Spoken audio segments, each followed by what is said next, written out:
Estamos aqui mais uma vez para darmos continuidade ao nosso estudo, da nossa Escola Bíblica Dominical. Estamos vendo sobre a vida do Robert Calley, mais especificamente sobre os eventos que aconteceram aqui em nosso país. Em nossas últimas aulas vimos que o Dr. Calley, chegando aqui em nosso país, ele desenvolveu o seu trabalho missionário, assim como era de costume dele, fazia parte da sua natureza esse espírito evangelístico, e vimos como a igreja começou a crescer, culminando na fundação da Igreja Evangélica Fluminense. Ele solicita o auxílio de irmãos que se converteram através do seu trabalho lá na Ilha da Madeira e estavam vivendo nos Estados Unidos, mais especificamente 3 famílias, e esses irmãos, chegando aqui no Brasil, o auxiliam no trabalho. Então, dando prosseguimento aos eventos que se seguiram, nessa nossa aula de hoje a gente vai observar o que aconteceu com a igreja, como o trabalho do Evangelho continuou, e todos os eventos e contextos relacionados a esse trabalho missionário dele aqui no nosso país. Os irmãos podem acompanhar comigo aí no slide. A Igreja Fluminense, a jovem Igreja Fluminense, ela estava desenvolvendo suas atividades evangelísticas, principalmente por causa do bom testemunho dos seus membros, dos crentes que a compunham. Só que o trabalho missionário do Dr. Calley não se resumiu apenas ao Rio de Janeiro. O Dr. Calley ele tinha uma visão muito mais ambiciosa em relação à propagação do Evangelho no Brasil. De fato, ele gostaria de alcançar lugares bem estratégicos para que o Evangelho pudesse, a partir daí, se disseminar. Então, capitais, como as que se localizavam no Rio de Janeiro, no Recife, no caso, Pernambuco, na Bahia, no caso, Salvador. Então, esses pontos estratégicos eram o foco do Dr. Calley, porque ele entendia que, a partir desses lugares, dessas regiões, o seu trabalho missionário poderia, então, surtir efeito e se disseminar com uma maior velocidade por todo o Brasil. Então, a gente vai ver um pouquinho do que aconteceu em Salvador, Bahia, na verdade, trabalhos coordenados pelo Dr. Calley. Um dos mais corajosos desses apóstolos do século XIX foi o Thomas Goulart, que era espanhol de nascença, era membro da Igreja Fluminense, e o Dr. Calley, que estava trabalhando envolvido com esse trabalho de venda de livros, livros religiosos, basicamente a Bíblia, ele acaba que recruta esse indivíduo, o Thomas Goulart, para que ele possa ir até Salvador, capital da Bahia, desenvolver esse trabalho de venda de Bíblias, para que o Evangelho também possa se espalhar por lá. Pois bem, o Thomas estava sozinho, ele topou, mas ele estava só, e a gente pensa então qual é o impacto que uma única pessoa poderia ter na vida daquele lugar. Só que dentro de alguns poucos dias a cidade já estava tumultuada. A gente tem relatos aqui, como vocês podem acompanhar, em 1862, mês de abril desse ano, os jornais estavam denunciando a presença de um falso professor. A própria Igreja Católica já estava um tanto alvoroçada com isso, e o arcebispo publicou uma pastoral para ser lida em todas as igrejas, e nessa pastoral ele descrevia o Goulart como um homem que nas ruas vende bíblias falsas e livretos de religião, os quais, pela boa qualidade de impressão, pequeno tamanho e baixo preço, são vendidos com grande facilidade. Só que alguém toma as dores do recém-chegado, desse irmão, o Thomas Goulart, e assinando um artigo na imprensa como Amigo da Verdade, usando aí um pseudônimo, ele refuta as alegações do bispo, provando que as Bíblias elas não eram falsas, nem os livretos eram contra a religião. Aí a Igreja Católica responde prontamente, ameaçando com maldição eterna, olha só aqui, o requinte da Igreja Católica, ameaçava com maldição eterna qualquer um que fosse encontrado de posse de uma falsa Bíblia. Só que o Goulart, ele seguiu indiferente a esse tumulto que ele mesmo havia causado, até confrontou os padres que haviam denunciado ele, né? E miraculosamente ele sai ileso, né? Ninguém ousa tocar-lhe com mãos violentas, como diz aí no texto, né? Pela graça e misericórdia de Deus, nada aconteceu ao nosso irmão e o trabalho se seguiu. O Goulart, então, ele foi ajudado em seu trabalho pelo representante local da Sociedade Missionária Estrangeira Episcopal Protestante, um homem chamado Reverendo Richard Holden, né? Tá aí uma ilustração, né? Uma foto desse irmão. E ele era escocês, né? E provou ser de grande valia e de muito encorajamento, né? Onde quer que os mensageiros da cruz fossem perseguidos no Brasil, sempre haveria alguns homens mais observadores e menos preconceituosos que se levantariam para defendê-lo. E de fato o Richard Holden ele foi de grande ajuda na propagação do Evangelho na Bahia, né? Os irmãos podem pesquisar um pouquinho mais da história desse homem, né? E vão encontrar aí como ele trabalhou em prol da propagação desse Evangelho, né? O Evangelho de Cristo. Eu gostaria agora de relatar aos irmãos a conversão de um homem, de um crente chamado Bernardino, né? É importante a gente observar a história desses irmãos. A gente vai, durante a história de Cali, aqui no nosso país, a gente vai ver um pouco sobre alguns crentes, né? Alguns irmãos que se converteram, o processo de conversão desses crentes, porque eles foram importantíssimos na fundamentação do Evangelho aqui no Brasil, né? Foram importantíssimos na história da Igreja Evangélica Fluminense, né? E, consequentemente, na história da Igreja Evangélica aqui no nosso país, já que todo o Evangelho no Brasil ele se dissemina a partir disso, né? Então vamos ver aqui um pouco um relato da conversão do Bernardino, quem era esse homem, né? E qual é a importância dele na história, né, do Dr. Cali. Acompanhe comigo a leitura, que diz que a conversão do Bernardino ilustra as táticas seguidas pelos membros da Igreja Fluminense que tinham a mente voltada para o trabalho missionário. Era assim que os irmãos da Igreja Fluminense eles viviam pensando na propagação do Evangelho, em como espalhar o Evangelho aonde quer que eles fossem. Então, cada membro da igreja era um servo atuante na pregação da palavra de Deus. O Bernardino ele morava em Santa Luzia, que era um distrito do Rio de Janeiro. Ele era um homem próspero e dono de 2 negócios, um açougue e um armazém. E um dos seus clientes tinha um vizinho que trabalhava com o Francisco de Souza Jardim, né? Os irmãos devem lembrar que esse é um dos irmãos que veio para cá para o Brasil a pedido do Dr. Cali para ajudar, né, na propagação do Evangelho.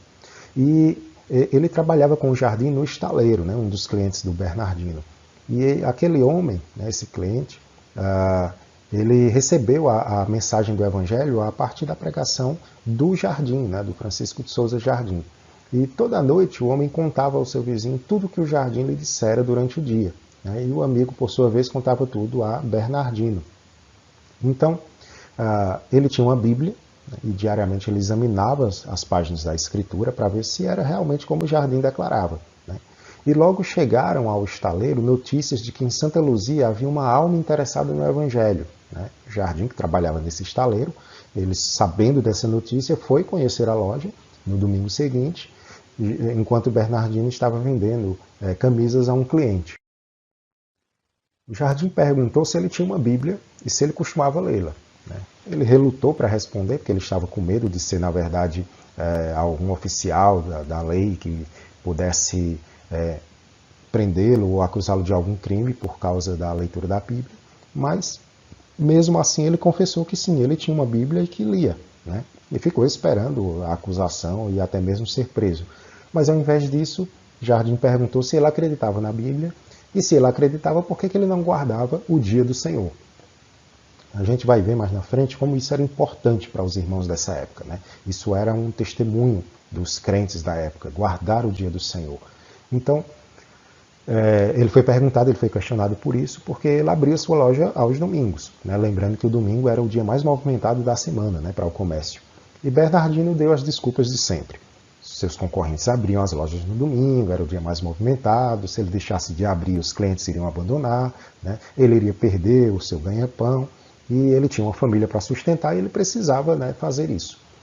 E com um gesto de impaciência, que era característico do expressivo testemunho daqueles dias, o Francisco de Souza Jardim, ele abriu as Escrituras em Hebreus 13, 5 e 6. Né? Deixando de lado todas essas desculpas que ele ouviu, ele foi diretamente ao ponto.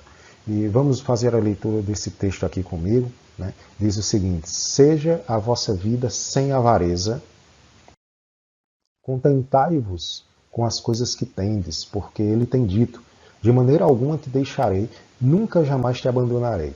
Assim, afirmemos confiantemente: o Senhor é meu auxílio, não temerei, que me poderá fazer o homem? Esse é o que está no texto da palavra de Deus. Né? A conversa então durou 3 horas, mas ao final Bernardino foi ganho para Cristo, né? Para a glória de Deus. E no sábado seguinte foram colocadas nas portas de ambas as empresas, né? Lembre-se que ele tinha 2 negócios, um açougue, né? e essa outra loja, e ele colocou um aviso notificando que Deus ordenara que os homens trabalhassem 6 dias e guardassem para ele o 7º. Portanto, as lojas não seriam abertas no dia seguinte. Né? Consequência disso, as perdas durante o primeiro mês foram tão grandes que Bernardino quase faliu. Mas os novos amigos dele, os irmãos da igreja fluminense, o ajudaram e ele foi gradualmente retomando a prosperidade material, né, os ganhos financeiros, e ele aprendeu, então, uma primeira e valiosa lição. Assim como o Sr. Clark, que os irmãos devem lembrar, que nós vimos na nossa aula, que fez o mesmo, e Deus também o abençoou. Né? E aqui o Bernardino estava aprendendo que o Senhor não é devedor do homem, mas ele honra aqueles que o honram. Né? E assim, o Bernardino estava também sendo honrado por Deus, por estar obedecendo a palavra de Deus, confiando no Senhor. Né? E mais uma vez eu retomo aqui o que disse na nossa aula anterior, que a questão em si não é a prosperidade. Não estou aqui defendendo prosperidade, teologia da prosperidade, mas que a gente possa entender que quando confiamos em Deus, entregamos as nossas vidas nas mãos dele, Deus nos honra, Deus cuida de nós e Deus não nos deixa padecermos nas mãos dos homens. Né? E assim, como diz o texto que foi lido aí por Hebreus, né, em Hebreus, pelo Francisco de Souza Jardim, nós podemos confiar no Senhor. Né? E como diz aí o finalzinho: o Senhor é meu auxílio, não temerei, que me poderá fazer o homem. Bernardino confiou na palavra de Deus, confiou no Senhor e assim o Senhor o abençoou. Alguns relatos sobre perseguição, a gente já viu na aula anterior que a perseguição já estava se levantando, né? Toda a prosperidade, todo o desenvolvimento do evangelho aqui no nosso Brasil, no nosso país, né? Pelo Dr. Calley, não deixou de chamar a atenção, principalmente da Igreja Católica, e perseguição se levantou a partir daí. Né? E aqui a gente tem alguns relatos de perseguição. Né? Era inevitável que acontecessem essas coisas, principalmente porque a época em que essas coisas aconteceram, né, a gente tinha toda uma estrutura mais estadista da Igreja Católica que tentava de alguma forma manter o seu império inabalável. Né? Então, certa noite na cozinha do Bernardino, né, perceba aqui que o irmão convertido, né, dando o testemunho da palavra de Deus, ele estava junto com alguns homens orando, estudando a palavra de Deus, né? Estavam sentados à mesa estudando a Bíblia e nas sombras, sentados junto às paredes, ficavam as mulheres, as crianças, ouvindo a exposição da palavra de Deus. De repente alguém bate à porta, era um inspetor da polícia que entra, seguido por um destacamento policial, e ordenou a prisão imediata de todos os homens presentes. E eles iriam levar, inclusive, as mulheres e crianças se o Bernardino não tivesse tomado a frente, dizendo que os homens aqui eram os culpados, as mulheres e as crianças deveriam ter permissão, então, para retornar às suas casas. E assim foi feito. E no dia seguinte, enquanto os homens estavam sob custódia, as mulheres foram lá para visitá-lo. Aliás, as mulheres foram visitadas pela polícia e a polícia tenta intimidá-las, né, de alguma forma que elas pudessem renunciar à sua fé, só que essas mulheres estavam muito firmes, né? Embora elas fossem pessoas leigas e letradas, mas elas estavam muito firmes em relação à sua fé e cada uma delas respondeu às perguntas que foram propostas com muita segurança, de forma que as autoridades tiveram que ser forçadas a deixá-las em paz, né, desistir de importuná-las. E quando os homens foram levados à prisão, criaram-se um tumulto muito grande na vizinhança, de forma que cada crente teve que ser escoltado por 2 policiais. No tempo devido, cada um deles foi chamado para diante da justiça, né, foi chamado a juízo ante os magistrados e eles foram cuidadosamente examinados com relação às suas crenças e seu modo de vida. O depoimento do Francisco de Souza Jardim foi semelhante aos que os demais tinham dado, né? O que é que eles tinham dito? Ele explicou como se reuniam para adoração, para estudar a palavra de Deus, como é que eles aprendiam sobre o amor de Deus, né, para com homens pecadores, e também sobre a salvação de Cristo, né, salvação através de Cristo. Jardim ele cita as Escrituras com tanta facilidade que aquele que estava fazendo as perguntas para ele confiscou a Bíblia, né, e pediu que fossem marcadas cada uma das passagens que o Jardim estava dizendo para ver se de fato era isso que ele estava falando, se ele tinha razão, se ele estava citando esses textos, né, com veracidade. Né. Os prisioneiros foram então enviados para a corte de polícia central. Lá eles compareceram perante um juiz e este juiz estava pensando que estava diante de um grupo de homens ignorantes, né, homens de classes mais baixas, pobres, e advertiu que eles não lessem mais a Bíblia que estava sendo distribuída pelos britânicos, porque era uma Bíblia falsa. Né? E ele disse ainda que a verdadeira Bíblia tinha sido a que foi publicada pela Igreja Católica Romana, que era a versão do Padre Figueiredo, que tinha sido traduzida diretamente da Vulgata Latina, né? Como vocês podem ver aí na ilustração, né? A Bíblia que o juiz se refere. Né? Só que ele ficou perplexo, né, quando o Jardim, com muita erudição, provou que não tinha diferença nenhuma entre essa versão e a versão que ele estava lendo, né, a versão que era divulgada pelos britânicos, distribuída pelos britânicos, né, trazida aí pelo Robert Calley. Ambas tinham sido traduzidas por Figueiredo. Né. Outro alto oficial que estava presente no depoimento escarneceu deles, dizendo que se ele, que era um doutor, tinha dificuldade para entender o significado da Bíblia, quanto mais esse bando de camponeses ignorantes, foi o termo usado por eles, né, por esse outro alto oficial, né, quanto mais eles iriam entender a Bíblia. Se o juiz, que era doutor, tinha dificuldade de entender, como é que esses leigos e letrados conseguiriam entender? De imediato, Jardim abriu a sua Bíblia e pediu ao juiz que lesse a passagem que estava escrita em Lucas 10, 21. Observem só. Naquela hora exultou Jesus no Espírito Santo e exclamou: Graças te dou, ó Pai, Senhor do céu e da terra, porque ocultastes estas coisas aos sábios instruídos e as revelastes aos pequeninos. Sim, ó Pai, porque assim foi do teu agrado. Perceba aí que foi praticamente um tapa na cara, né, desse juiz, quando a própria palavra de Deus mostra que Deus ocultou essas verdades aos grandes, aos sábios instruídos e revelou aos pequeninos. A corte então ficou perdida, não sabia mais nem o que fazer, né, diante de tanta segurança e firmeza que os que estavam sendo interrogados respondiam acerca da sua fé. Né. E eles preferiram não continuar a discussão por mais tempo. O caso foi encerrado, os prisioneiros foram libertados, só que 4 deles não foram libertados, já que o inspetor de polícia responsável pelas prisões não estava satisfeito com a decisão da corte. Então ele preferiu manter esses irmãos presos, esses 4 homens presos, né? E demandou então que Jardim e os outros assinassem um documento que não iriam mais realizar reuniões em suas casas. Só que eles preferiram então permanecer na prisão ao invés de assinar esse documento. Né? E assim foi, continuaram presos. William Pitt, lembram lá que a gente viu na aula passada, né? Um dos irmãos que veio ajudar o Dr. Calley, William Pitt, ele foi visitar esses irmãos na prisão, né, e retornou à igreja dizendo que eles estavam alegres, se regozijando por causa do sofrimento que eles estavam passando pela cruz de Cristo. Né. Percebam aí, lembrando muito aos apóstolos, né, quando foram açoitados, eles ficaram alegres por estarem sofrendo por causa do nome de Cristo. E assim também aconteceu com esses irmãos. Esses irmãos que estavam presos, eles estavam no meio de uma reunião de oração, quando de repente chega então a ordem das autoridades mais altas, dizendo para que eles fossem soltos, para que eles fossem libertos. Né? O inspetor de polícia não queria libertar esses 4, mas acabou recebendo uma ordem do alto escalão, mandando ele libertar esses irmãos. E quando essa ordem chega, esses 4 irmãos estavam orando, eles estavam no meio de uma reunião de oração. E aí chega um inspetor de polícia mandando soltar eles, nenhum deles levantou os seus joelhos até que a oração terminasse. A polícia confessou, né, nos relatos que a gente tem na história, a polícia confessou que nunca tinha lidado com prisioneiros tão estranhos. Né? Receberam ordem de soltura e não quiseram ir embora, preferiram terminar a oração para poder depois ir embora. Né? E assim era o testemunho desses crentes. Né? Glória a Deus por exemplos como esses.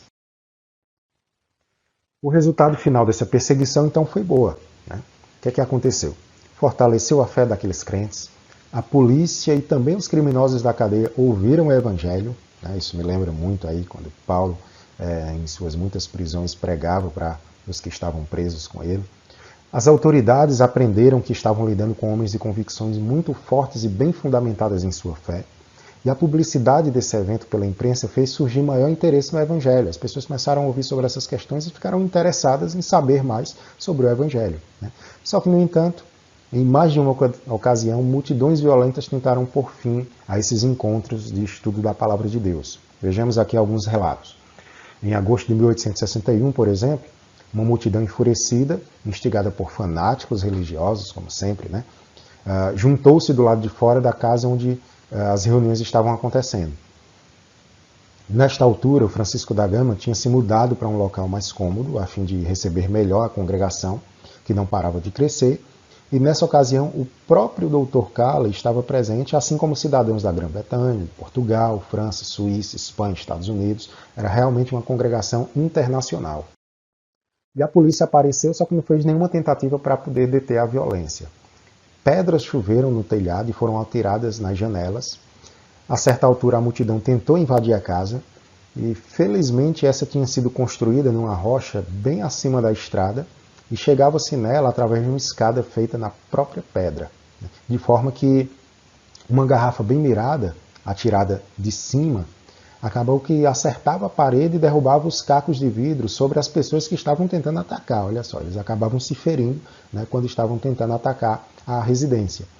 Isso, indubitavelmente, salvou os crentes de serem severamente maltratados, até que um inspetor de polícia apareceu, silenciou a multidão e pediu para falar com o Dr. Calley, né, de um modo cortês.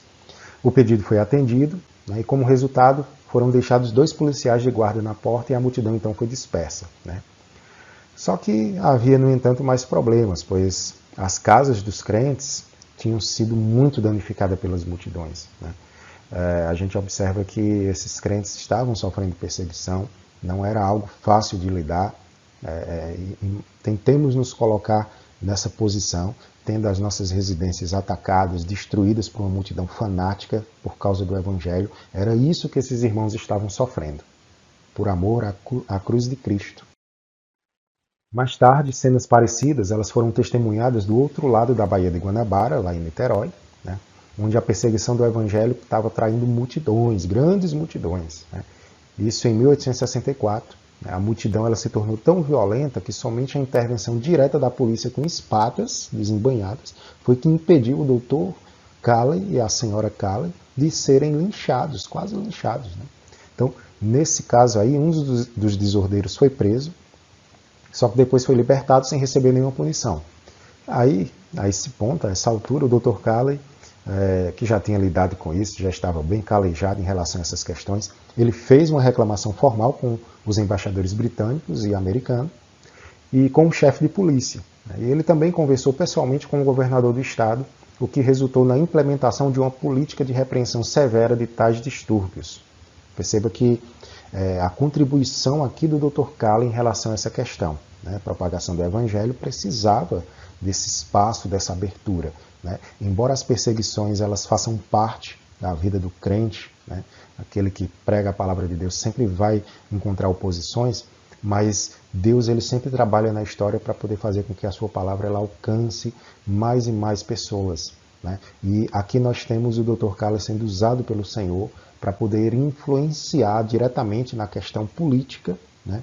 Permitindo que as reuniões de oração, de estudo da palavra de Deus pudessem acontecer sem que os crentes viessem a sofrer essas perseguições. Né? Então, o governador do estado acaba implementando aqui uma política de repreensão severa, né, de pessoas que tentam causar esse tumulto, né, atacando crentes, e a ordem ela foi então restaurada e os encontros passaram a ocorrer sem mais nenhuma outra perturbação, né?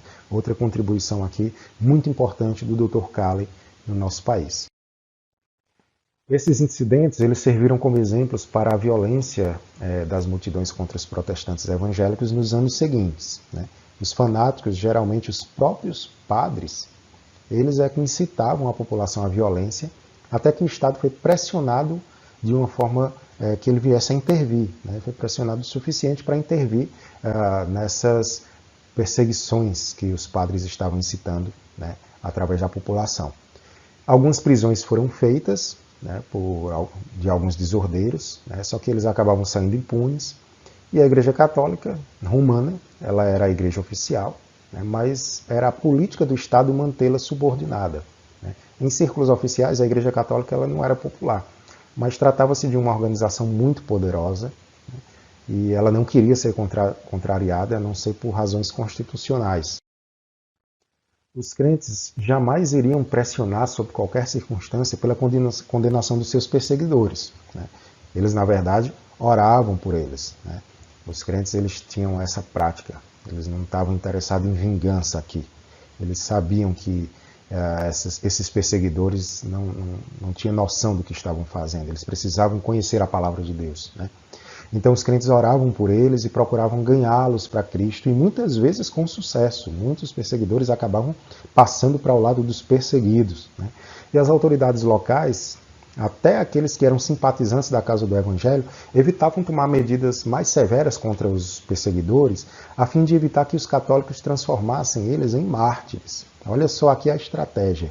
A política era bem conhecida aqui dos padres, né. Eles queriam provocar a própria prisão com a finalidade de levar os seus seguidores ao furor ainda maior, né. O fiel pastor do rebanho, né, o padre, foi preso por causa dos detestáveis protestantes. Isso incitava ainda mais a multidão fanática a perseguir os crentes. Então, as próprias autoridades que simpatizavam com a causa do Evangelho tentavam evitar, né, essa perseguição, essas prisões, melhor dizendo, né, dos perseguidores, para que não houvesse essa desculpa e incitasse ainda mais perseguição aos cristãos. Então a Igreja Fluminense, né, continuou crescendo, né, e ela era então, embora chamada apenas de Igreja Evangélica Fluminense, em sua raiz ela era congregacional, né. A administração dela foi estabelecida dessa forma, sendo que as reuniões formais dos membros da igreja elas se davam por assembleias para que as decisões fossem tomadas. Ou seja, era uma assembleia independente que não estava sujeita a nenhuma organização superior, né? Então a gente observa aqui que já a primeira igreja fundada pelo Dr. Calley tinha esses modos congregacionais, embora ela não recebesse essa terminologia em sua denominação, né? Então funcionava assim, uma igreja independente, não estava sujeita a nenhuma organização superior, os seus membros corresponsáveis pelo bem-estar dela, todos juntos, que trabalhavam para o bem-estar da igreja, presbíteros e diáconos, eles eram apontados para servir, não eram um corpo legislativo, mas eram conselheiros, e nas reuniões da igreja eles eram membros votantes, como todos os demais, né? Dr. Calley ele era presbiteriano de berço e criação. Só que no Brasil, a visão política da igreja que ele estava regendo era diferente, né? Ele tinha se tornado um congregacionalista praticante. Muitas razões podem ser apresentadas para essa mudança na visão do doutor, né? Ele era um independente declarado. Ele negava veementemente que fosse presbiteriano, ele se considerava apenas cristão, membro da Igreja de Cristo. Só que se a gente analisar a história dele, a gente vai observar que ele esteve numa aproximação muito estreita com a igreja congregacional lá na Grã-Bretanha. Foi um ministro congregacional que colocou ele, se responsabilizou pelo pedido de inclusão dele na Sociedade Missionária de Londres, né? Os congregacionais também eram um maior número de membros dessa sociedade, né? Ele se casa com uma mulher da família dos Wilson, que eram tradicionalmente congregacionais também, né? Então ele tinha todo um pano de fundo, um contexto congregacional em volta dele. E havia, no entanto, um fator muito importante de natureza prática, que era a maturidade espiritual e a integridade de caráter dos crentes da recém-fundada Igreja Fluminense, né? Assuntos eclesiásticos poderiam ser deixados seguramente com eles eram muito maduros, né, como o William Pitt, o Francisco da Gama, o Francisco de Souza Jardim, né, que faziam parte dos membros fundadores, eram homens de firmeza espiritual, e alguns outros que vieram depois dele também tinham esse mesmo calibre, né, como Bernardino, que nós vimos relato da sua conversão, né, e um outro que desempenhou um papel muito importante na liderança da igreja fluminense, que foi o José Luiz Fernandes Braga. Né. A gente vai ver agora um pouquinho da história desse homem e como ele se converte, quem é que foi ele, né, e a sua influência na igreja nos períodos seguintes. Em outubro de 1868, um grupo pequeno de crentes tinha remado até um navio da Europa que se achava ancorado na Baía de Guanabara, porque havia 99 passageiros a bordo, né, sendo 82 deles portugueses, e os crentes eles foram apresentar as verdades do Evangelho a esses recém-chegados ao Brasil. Então, observem aqui que havia chegado um grupo de europeus ao Brasil, e um grupo de crentes foi até a Baía de Guanabara para poder receber esses recém-chegados e apresentar o Evangelho a eles, né, não perdiam tempo. Foi realizado então um culto entre os imigrantes que ouviram a mensagem, né? E entre eles estava então esse homem que citamos agora há pouco, o José Luiz Fernandes Braga. Ele interessa-se ligeiramente naquilo que ele escuta e ele nunca imaginaria que, assim como Paulo, né, ele estivesse destinado a levar a mensagem do Evangelho e o nome do Senhor diante de reis e governantes. Né? Ele tinha vindo ao Brasil com esperanças de fazer fortuna. Esse era o objetivo inicial dele. Ele esperava encontrar riquezas nas miseráveis e estreitas ruas do Rio de Janeiro, só que ao invés disso ele encontrou Cristo. Ele fez amizade com o sócio dele, o João Manuel Gonçalves dos Santos, nós já vimos um pouco sobre ele na aula passada, né? Mais tarde ele acaba se tornando o primeiro pastor nacional da Igreja Fluminense, né? E ambos eram jovens de 16 anos. Né? Santos, ele ouviu o Evangelho e tinha acabado de se converter, e com todo o ardor de um novo convertido ele procurou ganhar o Braga, Luiz Braga, para Cristo, e o persuadiu a participar das reuniões que aconteciam aos domingos na casa do madeirante, o Francisco da Gama. Logo Braga se regozijava na abundante plenitude da vida de Cristo e ansiava por dedicar todas as suas energias à propagação da fé recém-descoberta. Né? Então, acaba se convertendo aqui o Luiz Braga. Ele havia, no entanto, na vida do Braga, um obstáculo. Ele trabalhava na fábrica de chapéus do seu irmão, e isso incluía trabalhar aos domingos. Lembre-se que os domingos era o dia mais movimentado da semana. Então, uma vez que ele era obrigado a trabalhar aos domingos, ele estava impedido de frequentar os cultos, de ser batizado, principalmente porque, para a igreja, né, aquele que era forçado a trabalhar aos domingos não podia ser membro da igreja fluminense. Perceba aqui que os crentes dessa época, eles consideravam a observância do Dia do Senhor um testemunho do Evangelho. Né? E realmente era, porque no Brasil tudo continuava aos domingos da mesma forma que acontecia durante a semana. Né? Isso na indústria, isso no comércio, isso no mercado. Domingo era o dia mais movimentado da semana. Então, para os crentes dessa época, era um testemunho muito valioso. Você guardar o dia do Senhor, você reservar um dia para poder honrar a Deus, para poder se dedicar à palavra do Senhor, para poder se dedicar a cultuar a Deus. Né? Então eles não aceitavam nenhum que trabalhasse aos domingos para se tornar membro da Igreja Fluminense. E isso era um problema para o Braga, porque ele estava diante aqui de uma situação muito complicada. Todos os empregados eram obrigados a trabalhar nesse dia para cooperar com os negócios extras. Então, para um brasileiro, a recusa de trabalhar no domingo, né, como uma questão de princípios, isso era uma novidade e, portanto, era um testemunho. E em tais circunstâncias não era fácil, então, para um crente conseguir emprego. Né? Quando ele conseguia, geralmente era uma posição de natureza inferior, com poucas perspectivas de crescimento. E o jovem Braga ele veio para cá para tentar prosperar financeiramente. Então, ele estava aqui entre a cruz e a espada, literalmente. Né? Se ele continuasse trabalhando aos domingos, ele estaria em desacordo com a vontade de Deus, e se ele se recusasse a trabalhar, ele seria demitido pelo seu irmão. Né? E aí os sonhos de prosperidade material dele teriam terminado. O que é que ele fez então? Ele não hesita e sacrifica o material pelo espiritual. Né? E aí estabelece assim um princípio duradouro para o seu futuro. Né? Ele iria seguir a sua consciência agora, sua nova consciência cristã. E ele então abdicou de trabalhar aos domingos, né? Ainda que essa atitude gerasse a ele um custo muito alto. E de fato, o que aconteceu em seguida realmente foi muito caro. O Braga ele ficou desempregado. E ele acabou encontrando um outro emprego, sem nenhuma perspectiva de bons ganhos materiais. Só que aí o irmão dele vem a falecer e Braga herda os negócios do seu irmão. Quando ele assume então o controle da empresa, ele remodela tudo de acordo com seus princípios cristãos. Não tinha trabalho ao domingo, né? Tinha benefício para os empregados, era muito honesto em cada transição, ou seja, nada de sonegar impostos, nada de burlar a lei. E por causa desse testemunho dele, desse tipo de atitude dele, atitude cristã, a firma vem a prosperar. E aqui nós temos então relatos desses homens, né? Citamos aí o Bernardino, citamos agora o Braga, né? Citamos aqui homens que fizeram a diferença no Evangelho e ajudaram a implantar a Igreja Fluminense, né? Com um saudável espírito de nacionalismo e independência. A primeira igreja evangélica que tínhamos aqui no Brasil, com essas características nativas desde o seu início.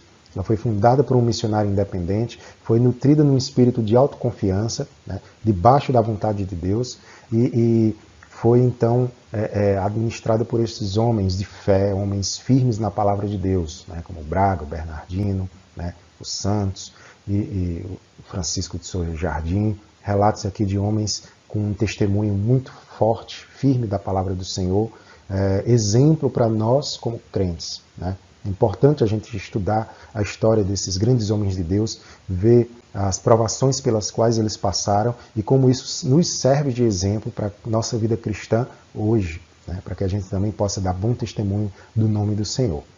Eu vou ficar aqui na minha aula, né? No nosso próximo encontro a gente dá continuidade aos eventos que se seguem na história da Igreja Evangélica aqui no nosso país. Que Deus os abençoe. Até logo.